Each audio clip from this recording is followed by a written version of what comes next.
আসসালামু আলাইকুম। কেমন আছেন সবাই? খবরের সাতকাহনে আপনাদের স্বাগতম। আজ আপনাদের সাথে আলোচনা করব বাংলাদেশের কয়েকটি শীর্ষস্থানীয় পত্রিকার আজকের দিনের প্রধান খবরগুলো নিয়ে। আজকের আলোচনায় থাকছে আগামী ফেব্রুয়ারিতে জাতীয় নির্বাচনের ঘোষণা এবং বহুল আলোচিত জুলাই ঘোষণাপত্র নিয়ে নানা দলের প্রতিক্রিয়া ও বিতর্ক। এর পাশাপাশি আমরা দেখব গণঅভ্যুত্থানের বর্ষপূর্তির দিনে ঘটে যাওয়া দুর্ঘটনা, নিত্য প্রয়োজনীয় পণ্যের দাম এবং রাজনৈতিক অঙ্গনের আরো কিছু খবরাখবর। শুরুতেই আসা যাক ইংরেজি দৈনিক নিউ এজ এর একটি খবরে, যার শিরোনাম left parties avoid July declaration সিরেমনি বা বামপন্থী দলগুলোর জুলাই ঘোষণাপত্র অনুষ্ঠান বর্জন। এতে বলা হয়েছে, বাম গণতান্ত্রিক জোটের শরিক দলগুলো যেমন বাংলাদেশের বিপ্লবী ওয়ার্কার্স পার্টি এবং বাংলাদেশ জাতীয় সমাজতান্ত্রিক দল বা জস অন্তর্বর্তী সরকারের জুলাই ঘোষণাপত্র পাঠ অনুষ্ঠানে যোগ দেয়নি।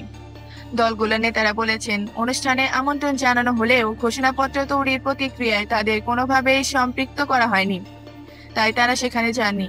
ওয়ার্কার্স পার্টির সাধারণ সম্পাদক সাইফুল হক অভিযোগ করে বলেছেন, অন্তর্বর্তী সরকার ফ্যাসিবাদী আওয়ামী লীগ সরকারের বিরুদ্ধে আন্দোলনকারী দলগুলোর মধ্যে ঐক্য আনার বদলে বিভাজন তৈরি করছে। তিনি বলেন, এর সর্বশেষ উদাহরণ জুলাই ঘোষণাপত্র প্রণয়নে অধিকাংশ রাজনৈতিক দলকে বাদ দেওয়া। আমাদেরকেও বাদ দেওয়া হয়েছে, তাই আমরা কেবল দর্শক হিসাবে সেখানে যেতে পারি না। বাম গণতান্ত্রিক জোটের অন্য নেতারাও একই ধরনের মনোভাব প্রকাশ করেছেন। তবে বামেরা বর্জন করলেও এই জুলাই ঘোষণাপত্র নিয়ে কিন্তু ব্যাপক আলোচনা চলছে। এ বিষয়ে দৈনিক সমকালের প্রধান শিরোনাম বলছে, জুলাই ঘোষণাপত্র সংবিধানে তফসিলে অভ্যুত্থানকারীরা পাবেন আইনি সুরক্ষা। প্রতিবেদনে বলা হয়েছে, জুলাই গণ অভ্যুত্থান দিবসে জাতীয় সংসদে দক্ষিণ প্লাজায় প্রধান উপদেষ্টা ডক্টর মোহাম্মদ ইউনূস রাজনৈতিক নেতাদের উপস্থিতিতে এই ঘোষণাপত্র পাঠ করেন। ২৮ দফার এই ঘোষণাপত্রে অভ্যুত্থানে শহীদদের জাতীয় বীর হিসাবে স্বীকৃতি এবং আন্দোলনকারীদের আইনি সুরক্ষা দেওয়ার কথা বলা হয়েছে।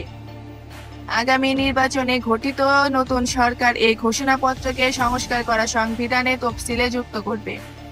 প্রতিবেদনে আরো উল্লেখ করা হয়েছে যে, বিএনপি খসড়ায় যে মতামত দিয়েছিল, যেমন ঘোষণাপত্র ৭১-এ ২৬শে মার্চ দিয়ে শুরু করা এবং ৭৫-এ ৭ই নভেম্বরে সিপাহী জনতার বিপ্লবের স্বীকৃতি রাখা, তার প্রতিফলন এখানেই রয়েছে। তবে জামায়াতে ইসলামী বা এনসিপির মতো দলগুলোর সব দাবি মানা হয়নি। যেমন জামাত চেয়েছিল তাদের নেতাদের বিচারকে রাজনৈতিক হত্যা হিসাবে স্বীকৃতি দেওয়া হোক বা ঘোষণাপত্র নেই। এসব রাজনৈতিক আলোচনার কেন্দ্রবিন্দুতে গতকাল ছিল প্রধান উপদেষ্টার জাতির উদ্দেশ্যে ভাষণ, যা থেকে এসেছে দিনের সবচেয়ে বড় খবরটি। ইংরেজি দৈনিক দি ডেইলি স্টার সহ দেশের প্রায় সব পত্রিকার প্রধান শিরোনাম একই রকম, যার মূল কথা ইলেকশন ইজ ফেব্রুয়ারি বা ফেব্রুয়ারিতে নির্বাচন। গতকাল রাতে জাতির উদ্দেশ্যে দেওয়া ভাষণে প্রধান উপদেষ্টা ডক্টর মোহাম্মদ ইউনূস এই ঘোষণাটি দেন। তিনি তার বক্তব্যে বলেছেন, আগামী রোজার আগে ফেব্রুয়ারি মাসে যেন নির্বাচন আয়োজন করা যায়, সেই জন্য প্রধান নির্বাচন কমিশনারকে চিঠি দেওয়া হবে। প্রধান উপদেষ্টা বলেন, আমাদের সর্বশেষ দায়িত্ব পালনের পালা নির্বাচন অনুষ্ঠান। আজ এই মহান দিবসে আপনাদের সামনে এ বক্তব্য রাখার পর থেকেই আমরা আমাদের সর্বশেষ এবং সবচাইতে গুরুত্বপূর্ণ অধ্যায়ে প্রবেশ করব। আমরা এবার একটি নির্বাচিত সরকারের কাছে দায়িত্ব হস্তান্তরের প্রক্রিয়া শুরু করব। তিনি আরো যোগ করেন, এবারের নির্বাচন যেন আনন্দ উৎসবের দিক থেকে শান্তি শৃঙ্খলার দিক থেকে দেশের ইতিহাসে স্মরণীয় হয়ে থাকে, সেই জন্য সকল আয়োজন সম্পূর্ণ করতে আগামীকাল থেকে আমরা সকলেই মানসিক প্রস্তুতি ও প্রাতিষ্ঠানিক আয়োজন শুরু করব। প্রধান উপদেষ্টার এই ঘোষণার পর রাজনৈতিক দলগুলোর প্রতিক্রিয়াও আসতে শুরু করেছে। দৈনিক ইত্তেফাকের প্রথম পাতার খবর অনুযায়ী, নির্বাচনের ঘোষণাকে স্বাগত জানিয়েছে বিএনপি। দলটি বলেছে, এই ঘোষণার মাধ্যমে নির্বাচন নিয়ে সব ধরনের দোদুল্যমানতা কেটে গেছে। এই উপদেষ্টার ভাষণের পর গুলশানের সাংবাদিকদের সাথে কথা বলার সময় দলটির স্থায়ী কমিটির সদস্য সালাহুদ্দিন আহমেদ বলেছেন, প্রধান উপদেষ্টা দুটি গুরুত্বপূর্ণ ঘোষণা দিয়েছেন, একটি জুলাই ঘোষণাপত্র আর একটি জাতির উদ্দেশ্যে ভাষণের মধ্যে দিয়ে নির্বাচনের ঘোষণা দিয়েছেন। আমরা দুটোকেই স্বাগত জানাচ্ছি। জুলাই ঘোষণাপত্র নিয়ে আরো একটু বিস্তারিত জানাচ্ছে দৈনিক প্রথম আলো। তাদের দ্বিতীয় প্রধান শিরোনাম, গণ অভ্যুত্থানে শহীদেরা জাতীয় বীর। এতে বলা হয়েছে, ঘোষণাপত্রে 24 নম্বর দফায় জুলাই গণঅভ্যুত্থানে শহীদদের জাতীয় বীর হিসাবে ঘোষণা করা হয়েছে এবং তাদের পরিবার ও আহতদের সব ধরনের আইনি সুরক্ষা দেওয়ার কথা বলা হয়েছে। আর 27 নম্বর দফায় বলা হয়েছে যে এই ছাত্র অভ্যুত্থানকে উপযুক্ত রাষ্ট্রীয় ও সাংবিধানিক স্বীকৃতি দেওয়া হবে এবং পরবর্তী নির্বাচিত সরকারের সংস্কার করা সংবিধানের তফসিলে এই ঘোষণাপত্র যুক্ত করা হবে। তবে এই ঘোষণাপত্র নিয়ে বিতর্কেরও জন্ম হয়েছে।